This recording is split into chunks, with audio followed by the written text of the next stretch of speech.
잠언 22장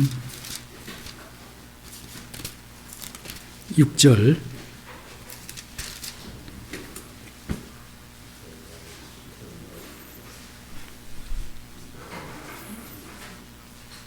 제가 읽어드리겠습니다. 마땅히 행할 길을 아이에게 가르치라. 그리하면 늙어도 그것을 떠나지 아니하리라.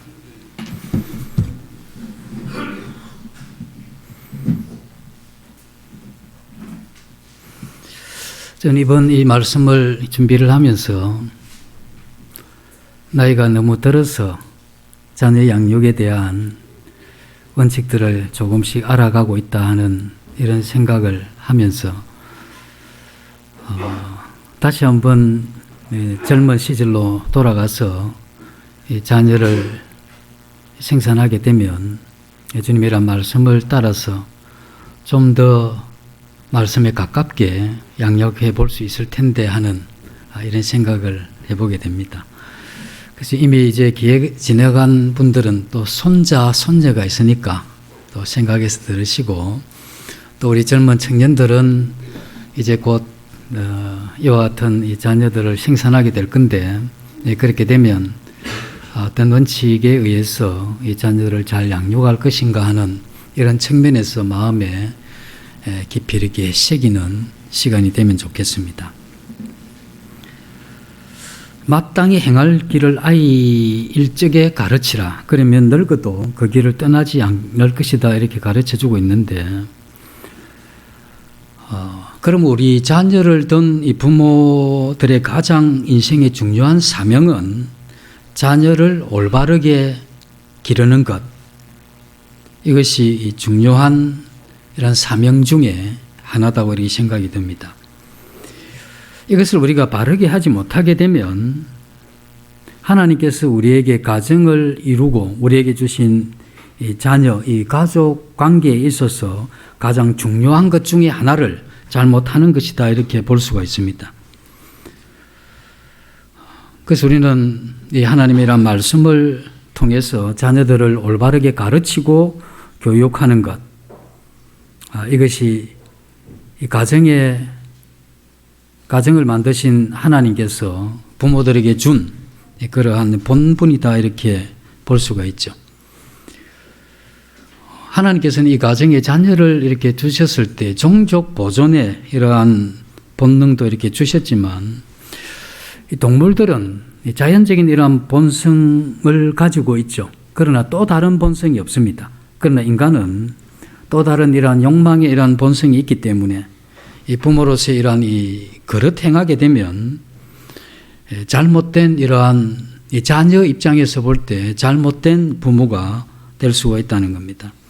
우리가 자녀를 사랑하는 것도 중요하지만 우리가 올바르게 사랑하는 것, 이건 매우 중요한 부분이 되겠죠.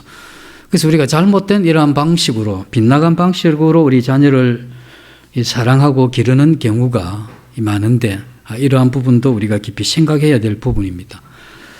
1953년도에 6.25 전쟁이 끝나고 난 이후에 베이비붐 시대가 이르게 되죠.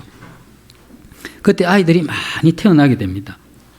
그래서 부모들은 이 아이들에게 가난을 대물려 주지 않게 하기 위해서 이 부모들은 많은 희생을 하면서 이 자녀들을 이렇게 기르게 되죠.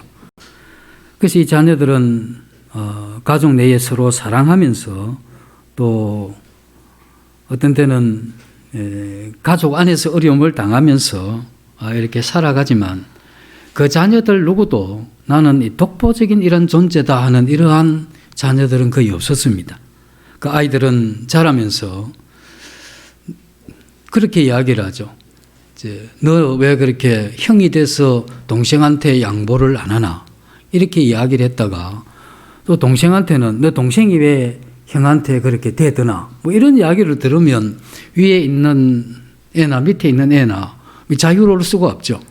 그러다 보니까 이거 나 중심으로 이렇게 가정이 돌아가는 것이 아니다 하는 것을 어릴 적부터 그렇게 배우면서 우리는 양보하고 싶어서가 아니라 어쩔 수 없이 양보도 하고 희생도 하고 싶어서가 아니고 희생도 당하면서, 그러면서 우리가 어린 시절을 이렇게 보내게 되죠. 그러다가 이제 산하 제한이 이 나라에서 시행이 됩니다. 너무 많이 나는 것 같아, 애들이. 그래서 산하 제한이 시작이 되면서 이제 핵가족이 시작이 되는데, 이 산업화가 이루어지면서 이전에는 자녀들이 결혼하면 부모와 함께 사는 경우가 많았지만 점점 결혼하고 난 이후에 부모를 떠나는 분가하는 이러한 것이 일상적이 됐고, 그리고 이 자녀들이 결혼한 이후에는 한 집에 아이를 1명 내지 많으면 2명 정도 이렇게 낳고 키우고, 또 물질이 점점 많아지기 때문에 자녀에게 윤택한 이러한 교육도 시킵니다. 그런 이제 그러한 결과로 이 부모들을 향해서 효도하는 이러한 섬기는 효도의 이러한 에너지를 이제 자녀 양육 쪽으로 거의 이렇게 옮기게 됩니다. 그러다 보니까 이 대가족 제도에 있었던 이 가족 안에서의 이 배움은 점점 없어지고, 부모들은 이 자녀들이 치열한 이 경쟁 사회 속에서 어떻게 이기게 할 것인가 하는 이러한 부분에 투자하고, 이 풍족한 환경 속에서 이 교육과 여러 가지 여건을 갖추어 주면서 이 자녀들을 양육합니다. 그러나 이제 우리가 점점 없어지는 건 이 가족들 간의 유대 관계가 없어집니다. 치열한 이 경쟁 사회 속에 이렇게 살면서 남편과 이 아내, 부모들도 이 가정에 집중하기보다는 이 사회생활을 하다 보니까 가정에 헌신할 이 시간이 점점 줄게 되죠. 그러다 보니까 이제 부모 자신들도 이 사회적 이러한 흐름에 따라서 자녀도 중요하지만 또 한편으로는 가정보다는 이 자신의 이러한 행복을 더 높은 이러한 가치로 생각하는 이러한 정신을 가지고 이 가정에 살다 보니까 이 가정에는 점점 더 이러한 어려움이 찾아오게 되죠. 제가 어릴 때 40, 50년 전에만 해도 이혼한 가정이 거의 없었습니다. 이혼하면 큰일 날 줄 알고 절대 그런 일이 없었죠. 그러나 이제는 부모들이 자식 가정에 찾아가서 이혼을 종용하는 이러한 이 시대가 되었으니 이게 참 변화가 많이 일어난 이러한 시대에 우리가 살고 있습니다. 우리가 이러한 상황 속에서 우리가 자녀를 향한 이러한 사랑이 우리가 올바른 가치와 이 철학에 기초한 신앙적인 이러한 사랑이라고 하기보다는 이 자기 중심적인, 그리고 자기 사랑의 부모가 부모 자신을 사랑하는 일환으로 이 자녀를 사랑하기 때문에 이 빗나간 자녀 사랑이 되고, 또 그로 인해서 자녀가 사랑은 많이 받는데 행복하냐 했을 때 그렇지 못한 경우가 많다는 겁니다. 이 자녀들이 능력은 되지 않는데 부모로부터 높은 이 지위나 많은 재물을 상속받게 되었을 경우 그것이 행복하냐 했을 때 결코 또 그것도 행복한 것이 되지를 못하죠. 그런데 문제는 심지어 이 그리스도인의 가정이라고 해도 이러한 가정조차도 자녀 양육을 하는 이것에 대해서 세상의 이러한 정신과 이 성경의 가르침 속에서 방황하게 됩니다. 그래서 오늘 이 성경은 자녀들에게 주는 최고의 가르침이 그것이 바로 이 최고의 선물이라고 이렇게 소개를 합니다. 아이들에게 가르치라. 그래야하면 늙어도 그 길을 떠나지 않게 될 것이다. 이렇게 이야기를 해주고 있죠. 인간이 타락한 이후에 하나님은 우리를 창조하신 목적이 있으신데 타락한 이후에 인간은 그 목적에 벗어나 살기로 작정한 사람같이 살아가고 있죠. 이것이 인생에 주어진 비극인데 우리는 하나님께서 우리에게 살아라고 하는 그 길을 알지도 못했지만 하나님께서 우리에게 살아라고 하는 그 길을 알아도 그것이 정말 좋은 길이냐, 또 그것이 정말 참된 길이다라고 여기지를 않게 되는 겁니다. 그래서 우리는 하나님 우리에게 좋은 길을 제시해도 그것을 버리고 하나님을 거스리는 이것이 오늘 우리가 살아가는 이 시대에 또 우리 그리스도인들에게도 많이 나타나는 그러한 모습이라고 볼 수가 있습니다.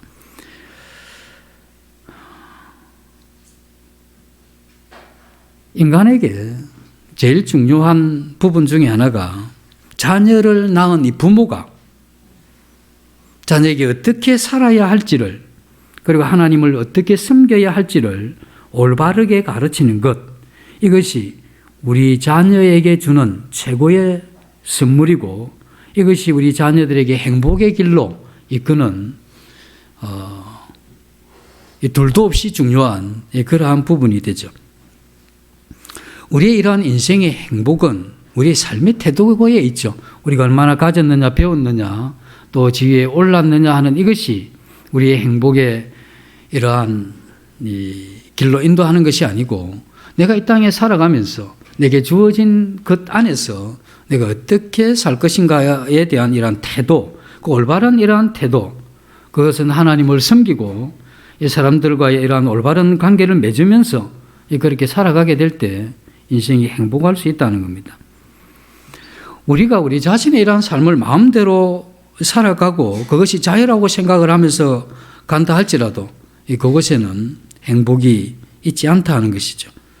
그래서 오늘 이 성경에 말씀했던 대로 이 자녀에게 주는 이 선물이 이러한 올바른 가르침이라고 하면, 그럼 우리는 어떻게 이 올바른 가르침을 자녀에게 줄 수 있을 것인가 하는 것을 오늘 이 시간 되는 만큼 한번 살펴보도록 하겠습니다. 첫째, 우리가 이 자녀를 가르치는 데 있어서 매우 중요한 것은 진리를 알도록 가르치는 겁니다. 이 진리는 모든 것이 이런 판단 기준이 되죠.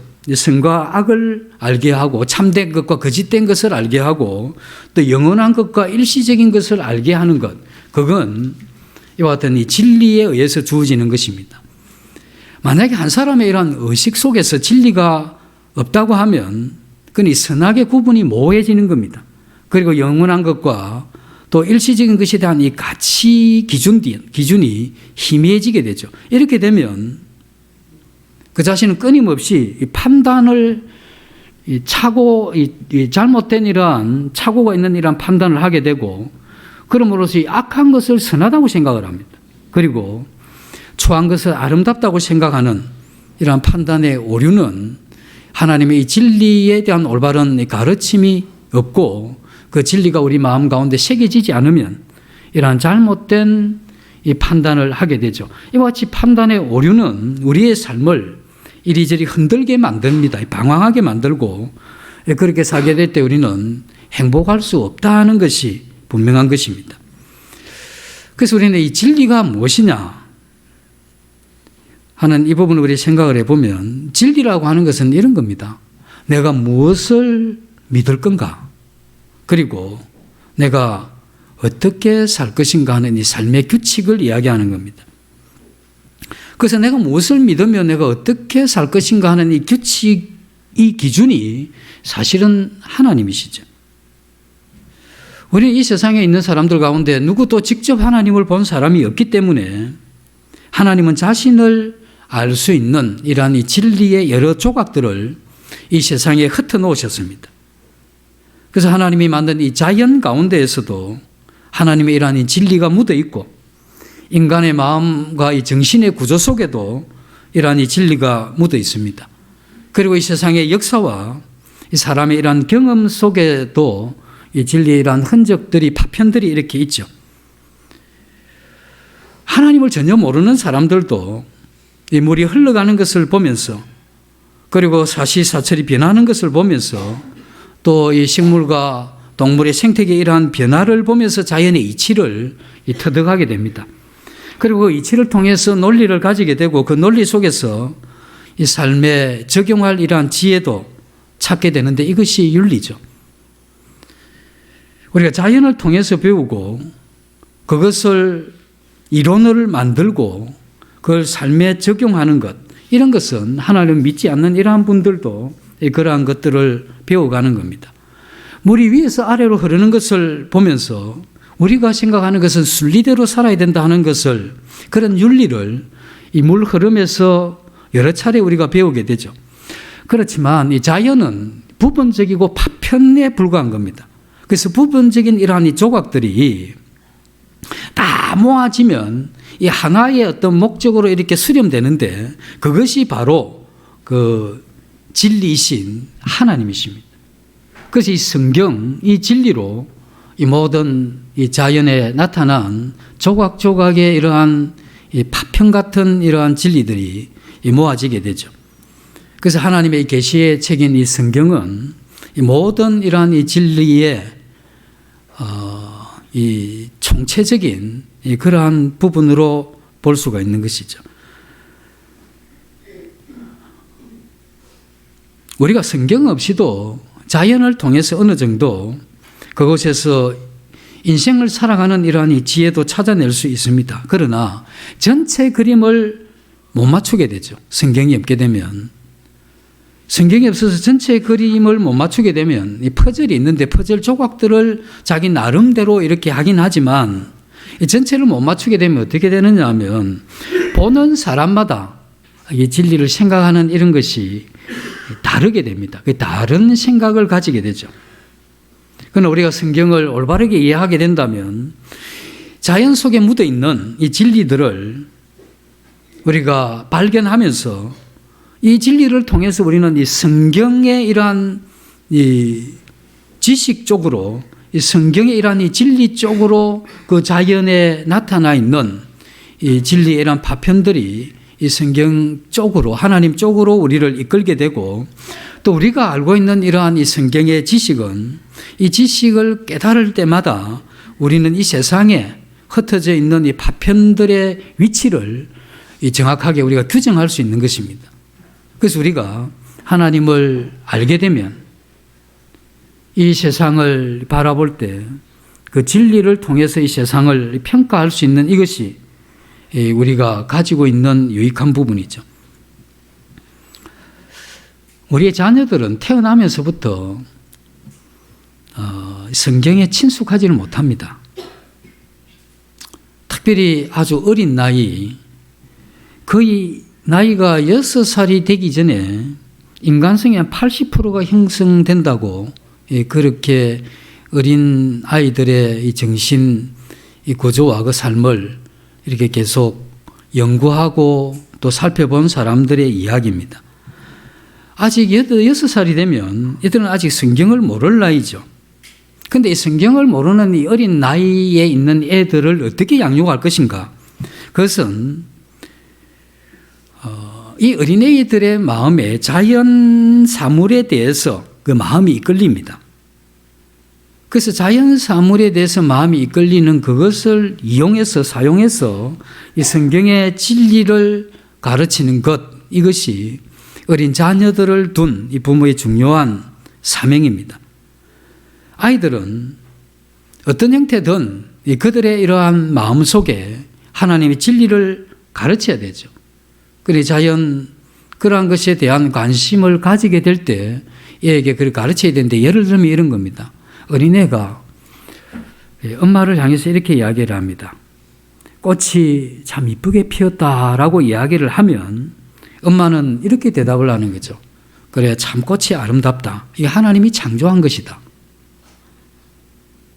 그렇게 뭐 다른 이야기보다는 아름다운 이 꽃은 하나님이 창조하는 것인데, 하나님이 이 꽃을 이 땅에 두심으로써 이 꽃은 자신이 세상에 있음으로 인해서 세상을 더 아름답게 했다.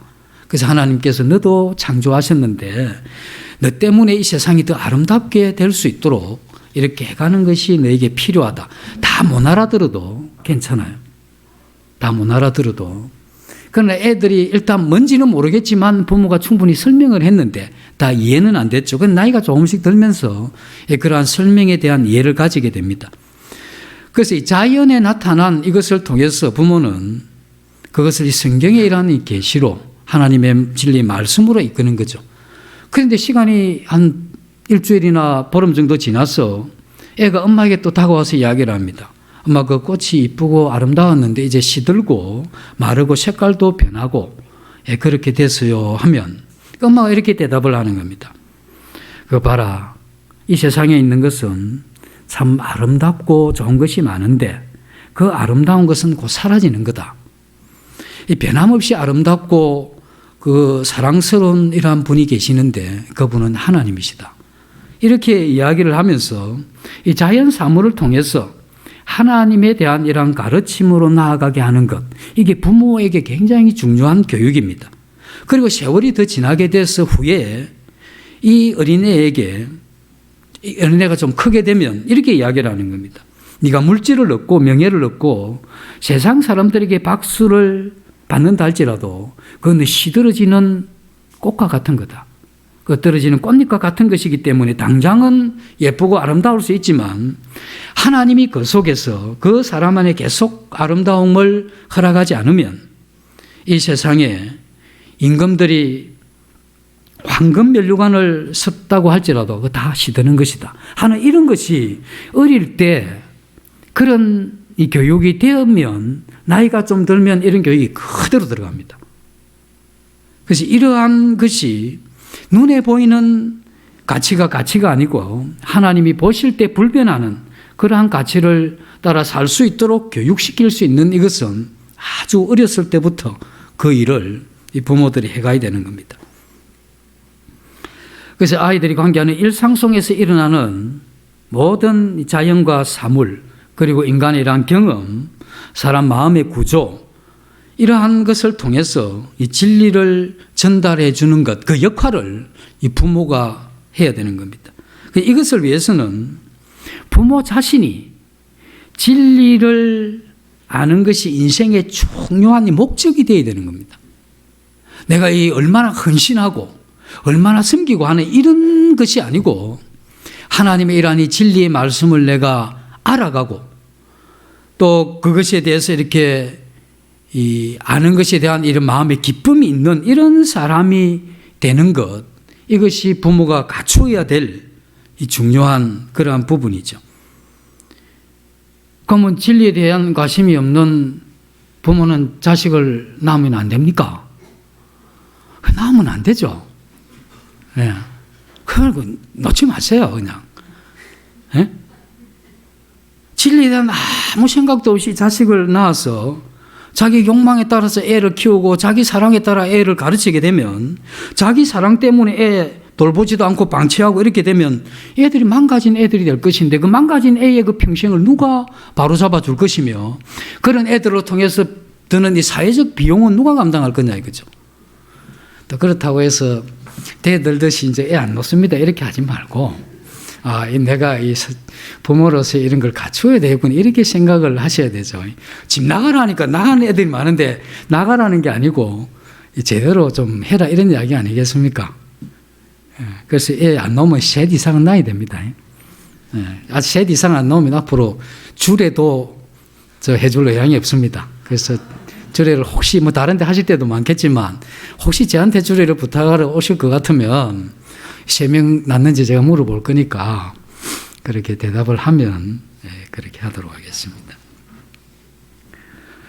어떤 의미에서 이렇게 태어나든 저렇게 태어나든 어린애들은 하나님의 형상을 가지고 태어난 애들이기 때문에 이들은 사랑으로 돌봐야 되고 사랑으로 가르쳐야 되고 올바른 사람을 만들어주는 것, 이것을 부모들을 통해서 이것을 애들이 배워야 되는 겁니다. 올바른 진리를 배우고 이 사람다운 사람이 되는 것, 이건 굉장히 중요한데 부모를 통해서 이것을 배우지 못한 사람이 올바른 진리를 배우고 사람다운 사람이 되는 것은 기적입니다. 지금 이제 믿지 않는 이 부모님들 설하에 태어난 분들이 하나님을 믿고 하나님을 따르는 것, 이건 기적입니다. 이게 될 수 없는 겁니다. 하나님이 특별하게 사랑하셨고 그 하나님이 그 누구도 알지 못하는 사랑을 우리에게 주셨기 때문에 우리가 이 사랑을 알고 그래도 진리 따라가려고 하고 인간다운 인간이 되려고 노력한다는 이 자체는 이 세상에 불가능한 일입니다. 이게 우리가 하나님으로부터 받은 은혜이자 이 기적이죠. 우리가 불신 부모를 만나게 되면 우리는 그 과정에서 상처와 그리고 고통, 일그러진 이러한 모습으로 태어날 수밖에 없습니다. 그래서 내가 왜 이렇게 이런 가정에 태어나서 고통받았나 이리 생각하지 마시라는 겁니다. 왜냐하면 이 세상에 죄가 들어오고 난 이후에 거의 그렇게 가지 않을 수 없도록 구조되어져 있기 때문에, 그래서 그런 모습으로 자란 사람들이 오늘날 우리가 올바른 모습으로 여기 앉아서 진리를 사랑하는 이러한 마음으로 나를 창조하신 그 목적을 이루기 위해서 살아가기 위해서 힘쓴다 하는 이건 기적입니다. 그래서 이런 기적은 모든 사람에게 일어나는 것이 아니고 그중에 몇 사람에게 일어나는 특별한 기적이죠. 우리는 이러한 기적을 이루기 위해서 오늘 우리가 가지고 있는 이 복음을 이 세상에 전하는 사람들이죠. 어쨌든 우리는 부모가 되기 전에 먼저 참된 인간이 되기 위해서 노력을 해야 되는 겁니다. 참된 인간이 되기 위해서는 하나님이 나를 만드신, 창조하신, 구원하신 이 목적을 알기 위해서, 그것을 이해하기 위해서 노력해야 됩니다. 그리고 그 목적에 부합하는 그러한 삶을 살도록 노력해야 되고, 그 목적에 부합하는 그러한 사람이 되도록 노력하는 것, 이것이 필요한데 그 기준이 바로 하나님의 그런 말씀입니다. 우리는 하나님이 많은 사람들이 진리가 무엇인지 알지 못하고 헤매는 이것이 안타까워서 하나님이 모든 진리를 한 인격 속에 담아서 사람의 몸을 입혀 이 세상에 보내신 분, 그분이 바로 우리 주님이시죠.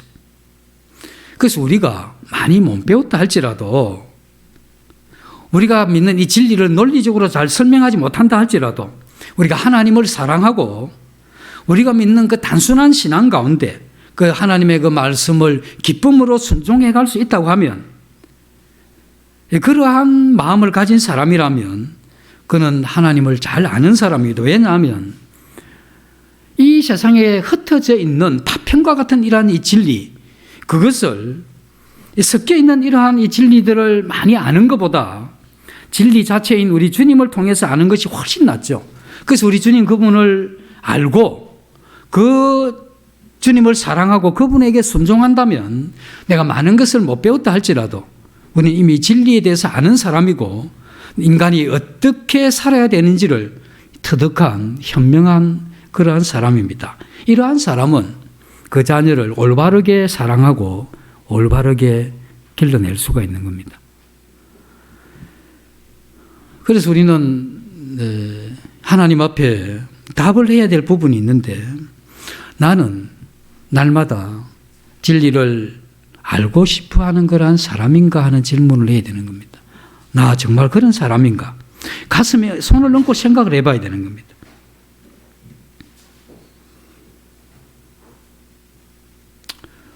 우리의 자녀들이, 내가 만약에 하나님을 믿는다고 하면 내 자녀들이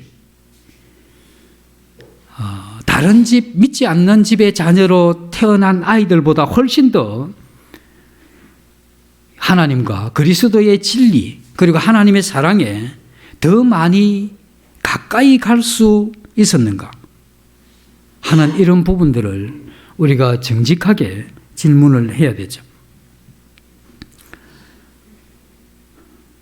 그런데 오늘날 우리가 이 자녀 양육에 있어서 우리가 하나님의 이러한 이 진리를 많이 깨닫고 참된 이러한 인간으로 살아가기를 바라기보다는 이 경쟁 사회 속에서 어쨌든 우리 자녀들이 이 성공해서 살아가게 하기 위해서 공부 잘하는 아이, 이것이 가장 중요하기 때문에 하나님을 알고 하나님을 사랑하고 하나님을 기뻐하는 이것보다 더 이 세상 경쟁에서 이길 수 있는 어떤 것을 가지기를 원하고, 만약에 내 자녀가 그렇게 공부도 잘하고 뭔가 이 세상의 어떤 경쟁에서 이길 수 있다고 생각하는 그것을 우리가 자녀 교육의 성공으로 생각한다고 하면 옳은 것이 아닙니다. 이 세상에 공부 잘하는 사람들 많습니다. 그리고 우리보다 훨씬 더 좋은 조건과 환경에서 자녀들을 양육하는 그런 사람도 매우 많습니다. 그리고 이 세상 경쟁에서 탁월하게 성공한 그런 사람들도 많습니다. 그 사람들이 행복하냐 했을 때 그런 게 아니죠. 우리가 우리 자녀들이 행복하도록 키워가야 되겠죠. 어떤 부모가 이렇게 이야기를 했습니다. 애가 아도 공부를 안 해요. 그래서 어떤 데는 이 부모가 애를 좀 야단도 치고 또 되게 엇나가는데 다른 엇나가는 게 아니라 공부를 안 하면 매를 가지고 때리기도 했습니다. 그래도 하도 말을 안 되니까 이제 부모가 최후 선언을 하는 겁니다. 네, 너 야단도 치고 매도 됐지만 너 이번 주말 고사에, 기말고사에 낙제하게 되면 너 이제 내 자식이 아니다. 내 이게 최후 통첩이니까 너 알아서 해라. 그래서 한 달 후에 이제 기말고사가 끝났습니다. 그게 이제 성적표를 가져올 때가 좀 됐는데 성적표를 안 가져와요. 그래서 이제 아들 앉혀놓고 물었습니다. 얘 너 시험 다 쳤는데 성적표가 왜 이렇게 안 오냐 이러니까 애가 참 아버지를 보더만 하는 말이 아저씨 누구세요? 이런 거죠. 응?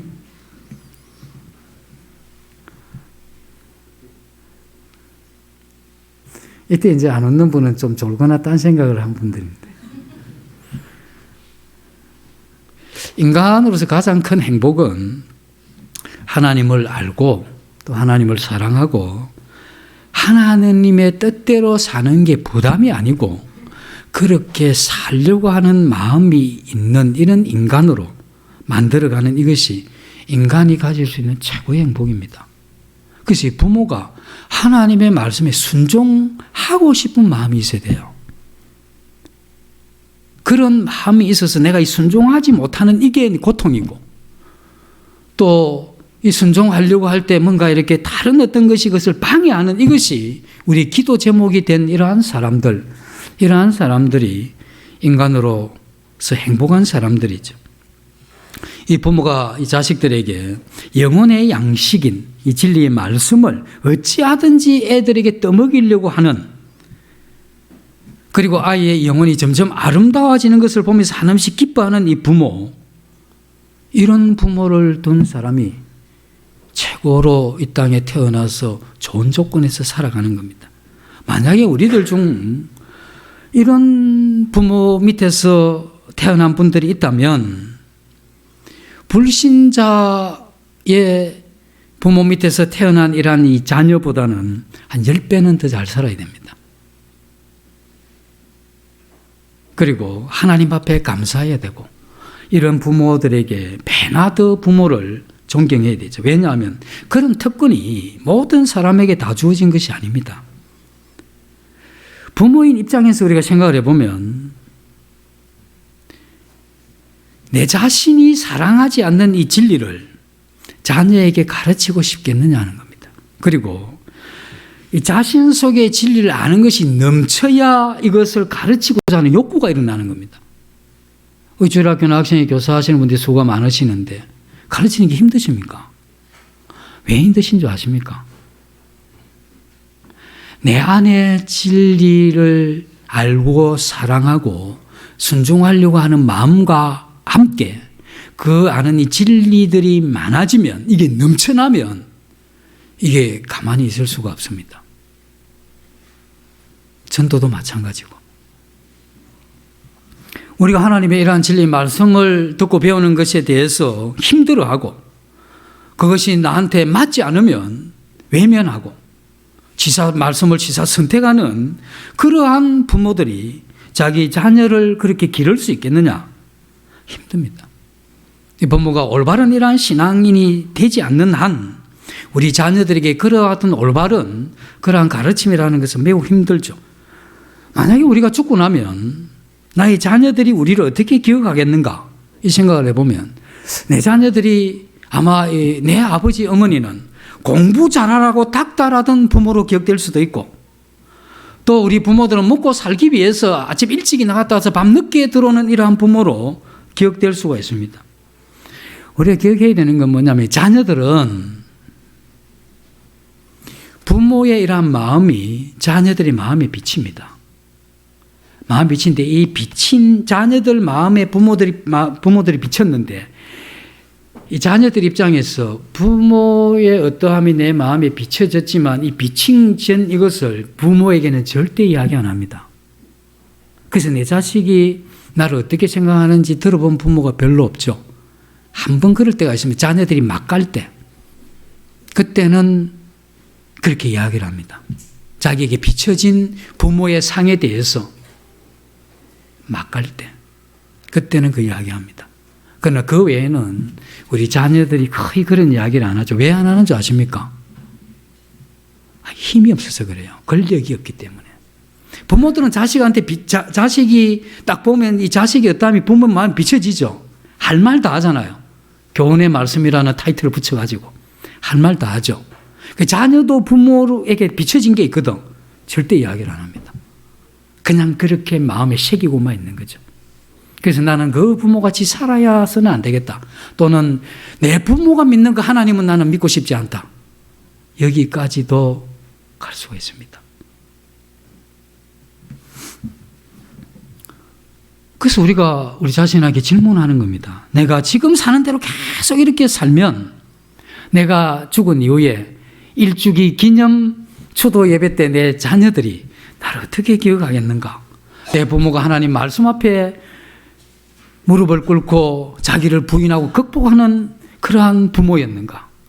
그 말씀이 자기에게 싫어도 그 싫다고 생각하는 그러한 마음에 대해서 고민하고 고통하는 부모였는가?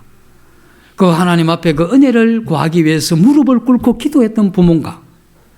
그리고 이 자식들을 향해서 교육할 때 진리의 이러한 말씀을 어쨌든 알도록 하기 위해서 올바른 이러한 하나님이 사람이 되도록 하기 위해서 이렇게 교육했던 이러한 부모로 기억될 건가?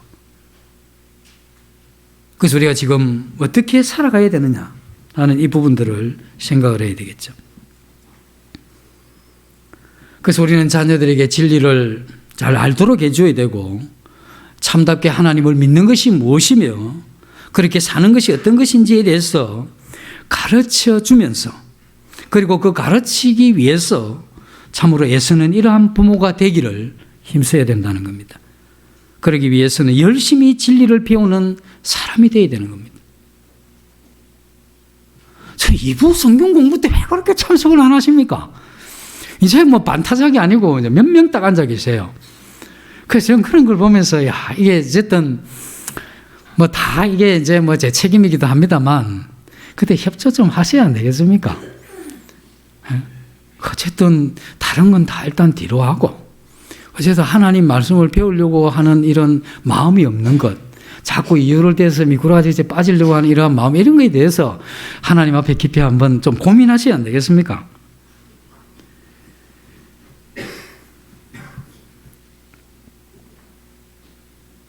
우리의 이러한 마음이 진리의 이러한 기쁨이 가득하게 될 때 우리 자녀들에게 이 진리를 전달해 줄 수 있다는 겁니다. 그래서 우리가 첫 번째 해야 되는 건 뭐냐면 이 진리의 말씀을 자녀들에게 가르쳐야 됩니다. 이 세상에 흩어져 파편같이 나타난 조각조각의 이러한 이 진리들을 우리 어린애들이 아직 나이가 어려서 모른다 할지라도 그런 것을 통해서 우리는 조각난 그러한 이 파편, 이 자연세계를 통해서 우리 자녀들의 이러한 마음과 그 지성에 하나님에 대한 그러한 이 인식을 가질 수 있도록 어릴 때부터 그렇게 해주는 것, 이 부모가 해야 되는 겁니다. 그런 기초가 있을 때 나이가 들 이후에 이러한 이 진리를 가르칠 때 가능한 겁니다. 저는 그 유럽에 정말 하나님 사람 가운데 10대 후반, 20대 초반에 이 나라를 흔드는 이런 설교자들이 나온 걸 보면서 야, 저게 어떻게 가능한가 이 생각을 많이 했습니다. 왜 가능한가? 나이가 이제 20 전후한 이 먼 인생을 안다고 그래도 경험을 좀 해야 하나님을 아는 건데 어떻게 이 청중들의 마음을 흔들고 그들을 하나님께로 인도하는 정말 영감 있는 이러한 설교와 하나님의 이러한 설교가 가능한가 이 고민을 했는데 제가 이걸 보면서 답을 찾았습니다. 가능합니다. 그 경험이 부족하지만 영성 있는 사람, 어릴 때부터 이런 교육을 받아야 돼요. 그래서 그가 벌써 10대 정도 되면 이 성경이 전반적인 이런 걸 가르치면 그대로 다 들어오게 되죠. 왜냐하면 벌써 6살까지 그 기초를 다 깔아놨는데 부모들이 되죠. 거기다 10년을 더 지나면 10대 중후반 되면 가능합니다. 우리 자식이 늦었으면 손자들에게 기대를 한번 해보시고 자식이 낳는 이런 부모들은 내 자식 20대에 한국을 뒤집는 이런 설교자 가능합니다. 가능해요. 믿으시고 해보세요. 가능합니다. 그게 하나님 물론 은사를 주셔야 되는 건 맞습니다만, 그래도 은사를 안 주셔도 보통 이상은 합니다. 그렇게 한번 도전해 보시는 그런 부모가 되어야 되겠죠. 그리고 우리가 자식을 가르칠 때 이러한 이 진리의 말씀을 가르치는 거 아울러 정말 힘든 것 중에 하나가 부모가 자식을 가르칠 때 본이 되는 것. 이 진짜 힘들죠. 읽는 것보다 들리는 것, 들리는 것보다 보는 것, 이런 것이 기억 속에 오래 남습니다. 부모가 자식들에게 그와 같은 진리 안에서 사는 삶을, 참된 인간의 삶을 보여줄 수 있다면 부모가 본이 되는 삶, 진리의 말씀을 따라 본이 되는 삶을 살아갈 그때에 부모의 말은 자식의 마음의 법이 됩니다. 다시 부모가 진리를 따라 살아가고 하나님의 사람이 되기 위해서 노력하고 분투해가는 그러한 부모의 말은 그 자식의 마음에 부모의 말이 법이 될 수 있어요. 우리 자녀들이 단순하게 회초리와 억압을 통해서 부모의 이러한 권위가 인정되는 게 아닙니다. 이 부모의 이러한 본은 자녀의 이러한 양심과 자녀의 이러한 의식을 움직이는 가장 강력한 힘이 되죠. 그래서 우리 자식이 살아가면서 자기가 잘못된 이러한 삶을 살게 될 때 그때 무엇이 떠올라야 되는 줄 압니까? 하나님이 떠오르는 게 아니고 자기 어머니의 얼굴이 떠올라야 됩니다. 내 어머니 같았더라면 이 상황에서 이러지 않았을 텐데, 그때 아버지의 얼굴이 떠올라야 되는 겁니다. 내 아버지 같으면 이 불의한 것이 타협하지 않고 비겁하게 굴복하지 않았을 텐데 하는, 그래서 이 아버지로부터 이러한 용기를 또 어머니를 통해서 이 사랑과 이 자애를 아이들이 볼 수 있어야 되는 겁니다. 그래서 우리 부모들은 이 자녀들에게 그런 것을 보여야 되죠. 우리가 그렇게 못 사는 삶을 자녀들에게 요구하는 게 힘들지 않습니까? 그것을 강요한다고 해서 그게 어떤 힘이 있겠습니까? 기도하지 않는 이러한 부모가 자식을 향해서 인생은 이 기도에 달려있대, 신앙은 기도로서 뚫고 가는 거다, 모든 인생은 이 무릎으로 사는 거다, 이렇게 아무리 이야기를 해도 부모 기도하지 않으면 이 자식 거의 기도하지 않습니다. 자식을 향해서 성경을 그렇게 읽으라고 이야기를 하지 있지만 부모가 성경을 안 읽고 이 성경을 통해서 그 진리 안에서 기뻐하지 않는 이 부모를 보면서 아무리 부모가 성경 읽으라고 이야기를 해도 안 됩니다. 그리고 하나님의 사랑하시는 인간의 본분이라고 그렇게 이야기를 했지만 부모가 하나님 사랑하지 않는데, 내가 하나님 사랑하라고 이야기하는 그 부모 뒷골이 땡기는 겁니다. 앞에 얼굴이 떳떳하고. 왜? 자기는 안 그러거든. 이 땅에 하나님이 부모를 자녀 위에 세워두신 이유가 뭐겠습니까? 가정 안에서 자녀가 태어나면 첫 번째로 만나는 세계, 첫 번째로 만나는 사회, 이것이 가족관계 속에서 시작이 되는 겁니다. 그래서 인간으로서 어떻게 살아야 되는가에 대한 이 삶의 본을 이 부모를 통해서 보도록 해놓은 겁니다. 이것이 이 가정에 우리 부모를 두신 그 하나님의 중요한 뜻이죠. 우리가 들려주는 것은 말만 하면 됩니다. 이렇게 살아라, 저렇게 살아라, 이게 좋은 거다, 저게 나쁜 것이다, 이것을 하는 것은 말로 하면 되지만 삶을 통해서 드러나는 건 그렇죠. 가끔씩 만나는 사람은 좋은 면만 보일 수 있습니다. 그러니까 매일 가정에 살면 내 삶을 보여주고 싶은 것도 보여주지만 내가 보여주기 싫은 것도 우리 자식은 그것을 보게 되죠. 그래서 내가 살아가는 이 삶 자체가 우리 자녀들에게는 살아있는 교육용 교재이기 때문에 내가 어떻게 사느냐 하는 이건 너무 중요합니다. 그래서 우리는 내가 사는 이 삶을 통해서 내 자녀에게 이렇게 사는 것이 삶이라는 것을 가르쳐 왔던 겁니다. 그래서 우리가 어릴 때는 말로, 회초리로, 논리로, 그러나 성인이 되면 본으로 우리 뒷모습을 통해서 배우게 되는데, 우리가 가슴에 손을 얹고 우리가 생각을 해볼 때 내 자식이 나같이 살았으면 좋겠다라고 이렇게 생각이 듭니까? 나같이 살면 좋겠다 이렇게 할 때 아멘 이렇게 되질 않죠. 이 정도 아멘 했다면 자기에 대해서 이제 잘못 평가한 사람들이 거의 아멘 할 겁니다. 우리들 가운데 나만큼만 살아라 이렇게 생각하는 사람이 있다고 하면 그건 이제 착각할 때 그렇죠. 여기에 우리가 자유로울 사람이 아무도 없는데 그래도 우리가 지금이라도 늦지 않다는 겁니다. 왜냐하면 내가 이제껏 이렇게 살았지만 지금부터라도 내가 진리를 사랑하고 진리를 기뻐하고 그 순종하지 못하는 이것에 대해서 반성하고 그렇게 그런 마음이 없고 그렇게 살지 못한 이것을 돌이키면서 하나님 앞에 하나님 원하시는 그런 삶이 되려고 노력하는 이러한 본을 지금이라도 보이면 우리 부모가 한동안 그렇게 살더만 어느 날 무슨 일이 있었는지 완전히 변했어요. 그래서 이전에 변하지 않는 내 부모의 모습과 변한 부모의 모습을 보면서 너무 차이가 컸어요. 그래서 나는 변한 그 모습대로 살고 싶습니다라고 아직까지도 우리 자녀에게 교육할 수 있는 그런 기회가 남아있다는 겁니다. 이게 끝난 게 아니죠.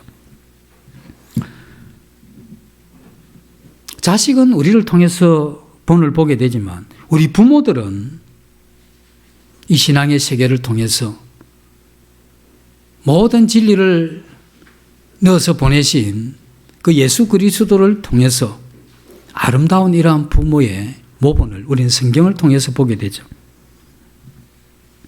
경건한 이 부모를 둔 그러한 이 자녀들은 이 부모를 통해서 배우지만 그럼 경건한 부모를 두지 않는 이러한 이 자녀들도 핑계할 수 없는 것은 우리 부모보다 더 큰 사랑으로 내게 다가오신 그 하나님의 은혜와 그 사랑을 내게 보여주셨기 때문에 내가 만약 내 부모가 나를 버렸다 할지라도 내 부모가 그러한 본을 못 보였다 할지라도 내가 이 그리스도를 본받는다고 하면 나는 내 부모를 통해서 내 자식이 내게 그러한 내 부모가 내게 그런 본을 못 보였지만 나는 내 자식에게 이러한 본을 보일 수 있는 이러한 기회가 있기 때문에 내 부모들이 왜 그렇게 사셨습니까? 하시지 마시고 너나 잘하세요 하는 거 아시죠?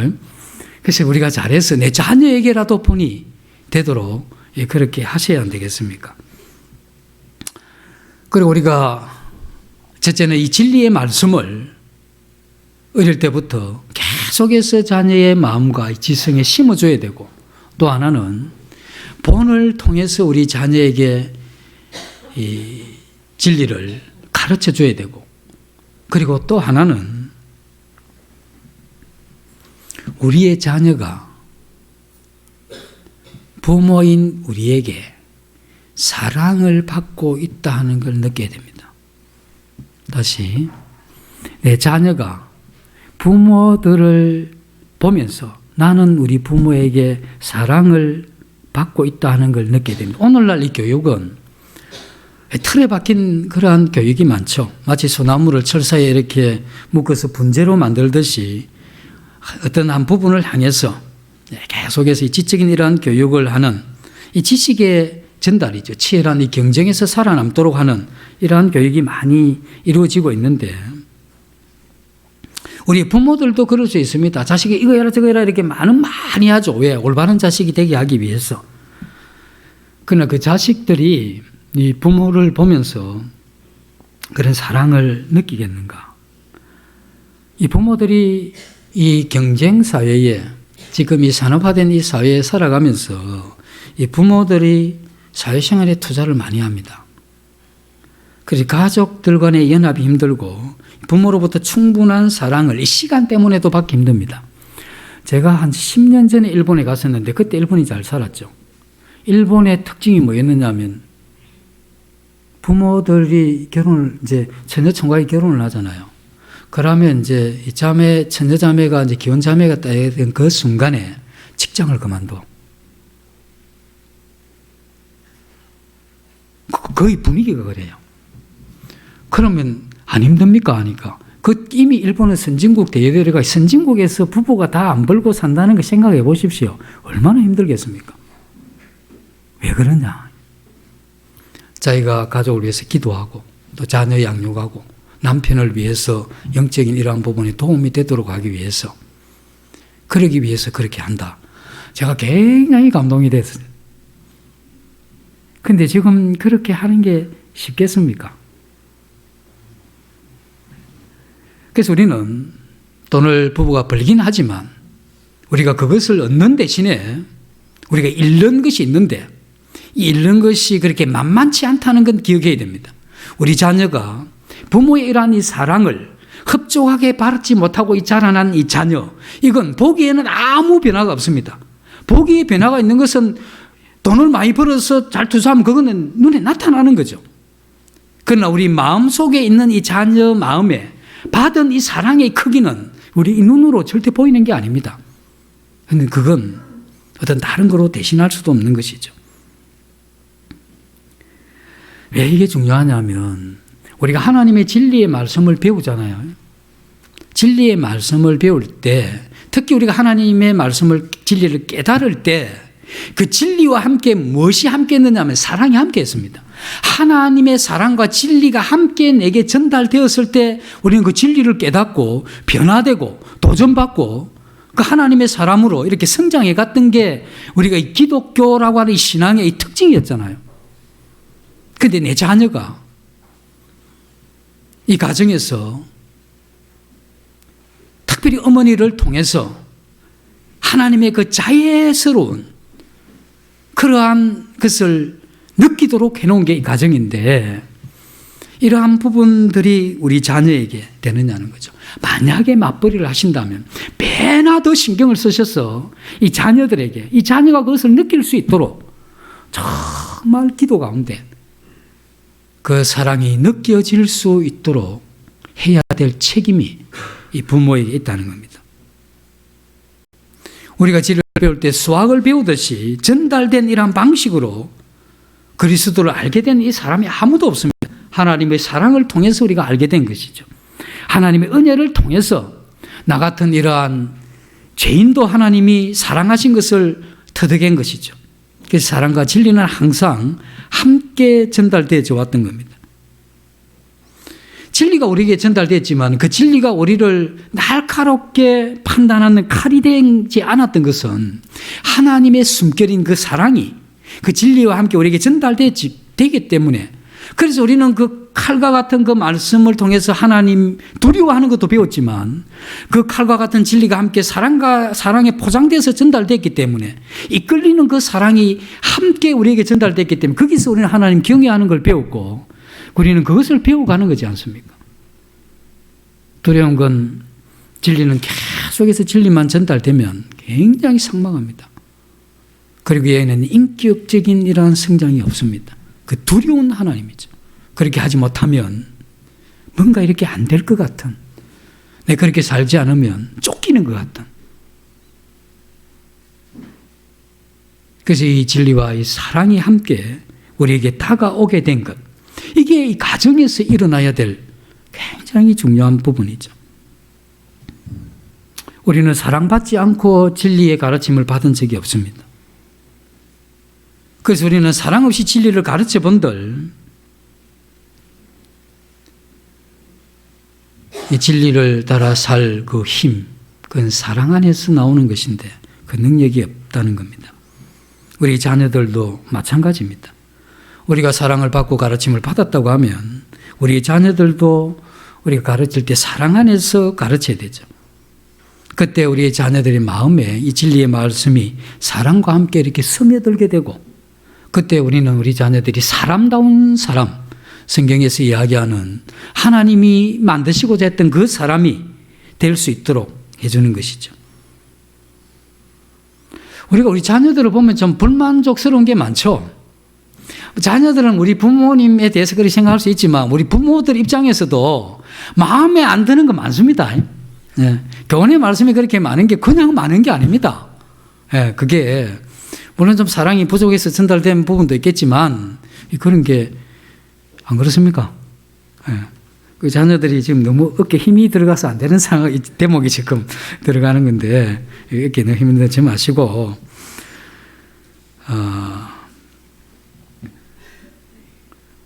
그런데 우리 이제 부모들이 한 번 더 돌이켜 봐야 될 부분은 자녀들에게 100% 만족하는 부모가 없습니다. 혹시 있다면 자녀들에게 콩꺼풀이 씌이면 지 자식밖에 모르고 자기 자식이 최고입니다.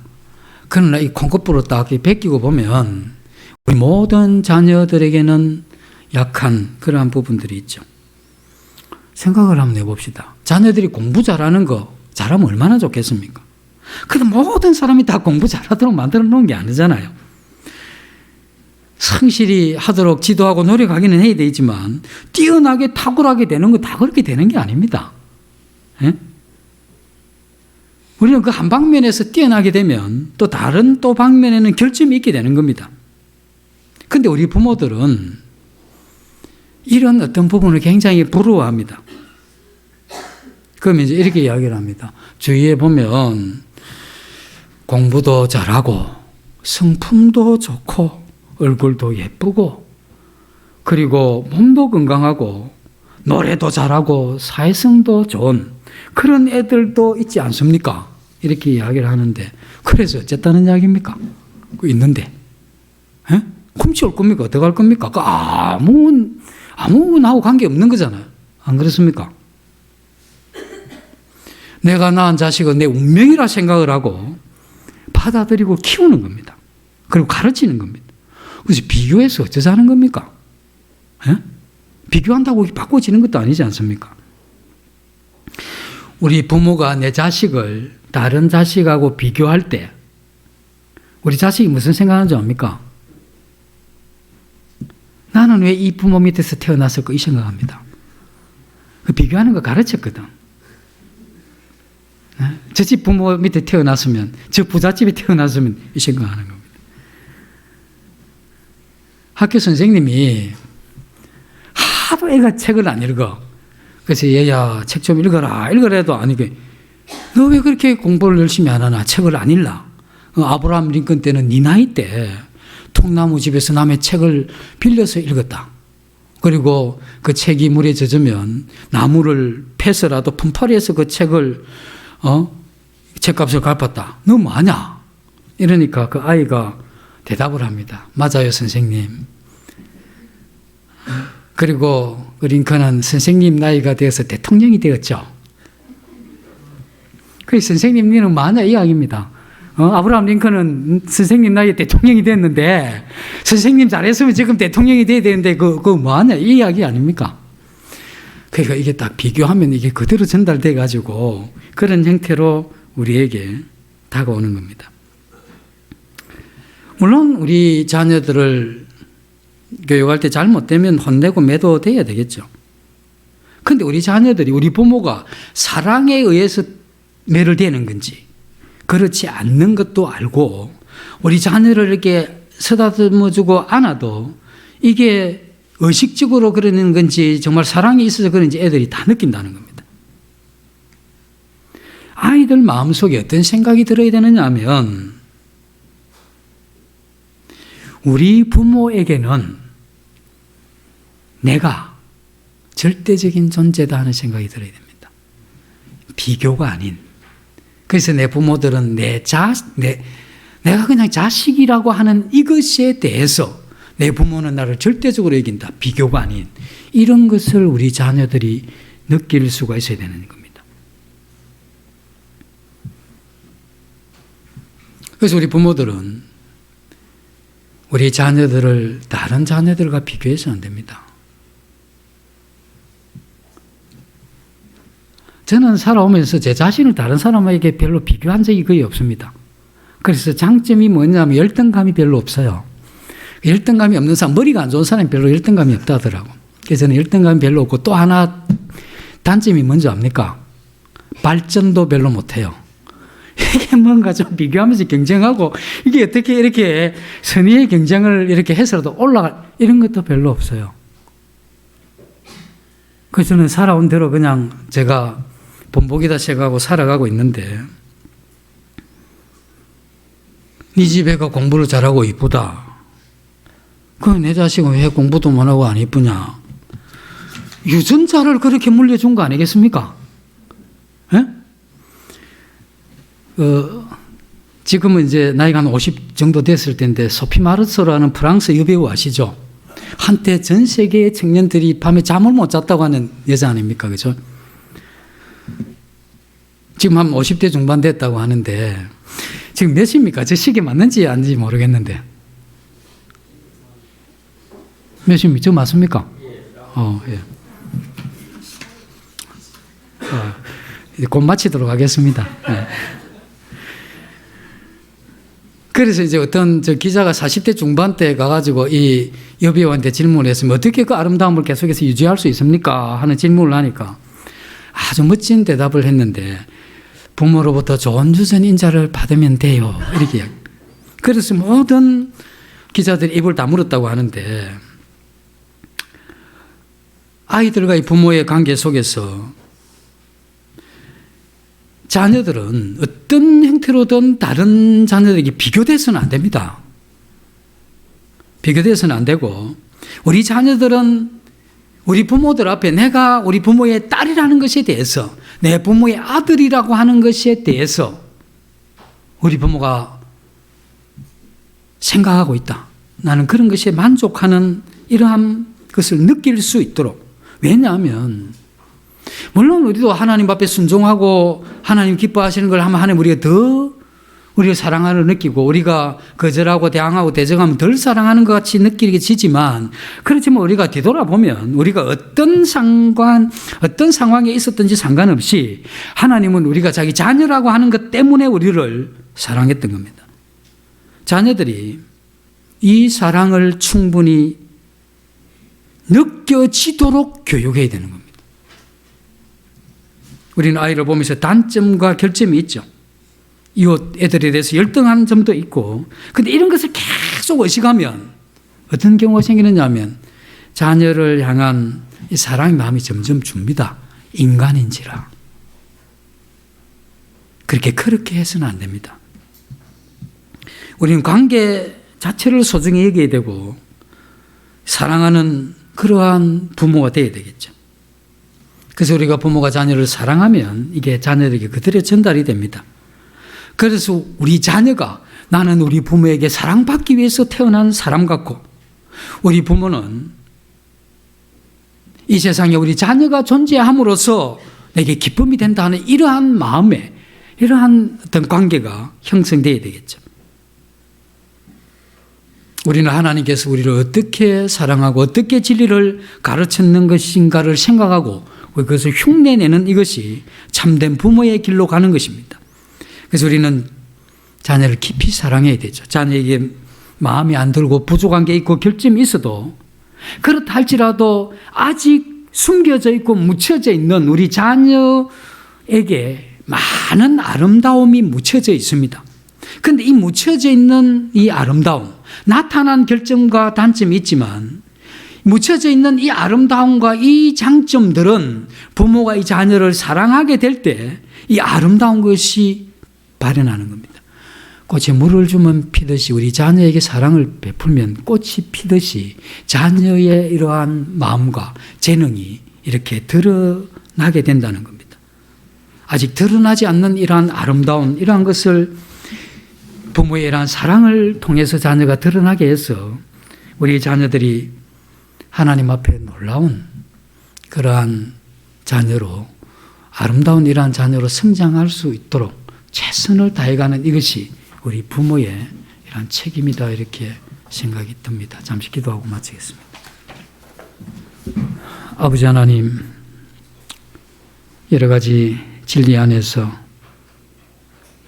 배우지 못한 부분들이 많았으므로 저희들이 이러한 삶이 여러 가지 아쉬움과 참 당황스러운 이러한 면들이 있지만 지금이라도 저희들이 이러한 삶을 돌이켜서 진리를 사랑하고 진리를 기뻐하고 하나님을 사랑하고 또 하나님이 사랑한 사람들을 사랑하는 이와 같은 마음을 저희들이 가질 수 있도록 도와주시기를 원합니다. 이 모두를 예수님 이름으로 기도드립니다. 아멘.